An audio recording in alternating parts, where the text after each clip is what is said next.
ಇವತ್ತು ವೈಕುಂಠ ಏಕಾದಶಿ. ನಾವೆಲ್ಲರೂ ಹಿಂದೂಗಳು. ನಮ್ಮ ಧರ್ಮ, ನಮ್ಮ ಆಚಾರ, ನಮ್ಮ ವಿಚಾರ, ನಮ್ಮ ಸಂಸ್ಕೃತಿ, ನಮ್ಮ ದೇವರು, ನಮ್ಮ ಪದ್ಧತಿಗಳು, ಇದನ್ನ ಶತಶತಮಾನಗಳಿಂದ, ಸಾವಿರಾರು ವರ್ಷಗಳಿಂದ ಆಚರಣೆ ಮಾಡ್ತಾ ಬಂದಿದ್ದೀವಿ. ತಿರುಪತಿಯನ್ನ ಇವತ್ತದ ಎಷ್ಟು ಲಕ್ಷ ಜನ ಇದ್ದಾರೋ, ವೈಕುಂಠ ಏಕಾದಶಿಯ ದಿನ ಗೋವಿಂದನ ದರ್ಶನ ಮಾಡಬೇಕು, ವಿಷ್ಣುವಿನ ದರ್ಶನ ಮಾಡಬೇಕು, ಇದು ನಮ್ಮೆಲ್ಲರ ಭಕ್ತಿ.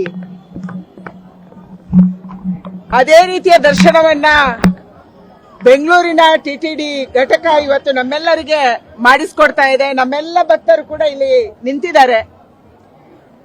ಬಹಳ ಖುಷಿ ಆಗುತ್ತೆ.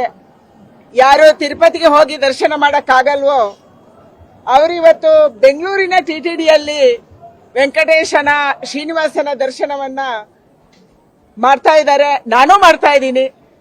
ನಾನು ತಿರುಪತಿ ಹೋಗಿಲ್ಲ, ಹೋಗೋದು ಇವತ್ತು ಆಗೋದು ಇಲ್ಲ. ಅದಕ್ಕೆ ಬೆಂಗಳೂರಲ್ಲಿ ತಿರುಪತಿ ತಿಮ್ಮಪ್ಪನ ದರ್ಶನವನ್ನ ನಾವೆಲ್ಲರೂ ಸೇರಿ ಮಾಡ್ತಾ ಇದ್ದೀವಿ.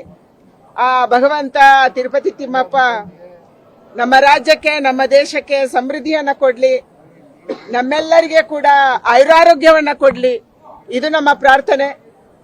ಒಳ್ಳೇದಾಗ್ಲಿ. ನರೇಂದ್ರ ಮೋದಿ ಅವರಿಗೆ ಈ ದೇಶದ ರಕ್ಷಣೆಯನ್ನು ಕೊಡ್ಲಿಕ್ಕೆ ಶಕ್ತಿಯನ್ನ ಕೊಡ್ಲಿ, ಈ ಪ್ರಾರ್ಥನೆಯನ್ನ ನಾನಿವತ್ತು ಸಲ್ಲಿಸುವಲ್ಲಿದ್ದೀನಿ. ನಮ್ಮ ಎಲ್ಲ ಭಕ್ತರಿಗೆ ಕೂಡ ಒಳ್ಳೇದಾಗ್ಲಿ.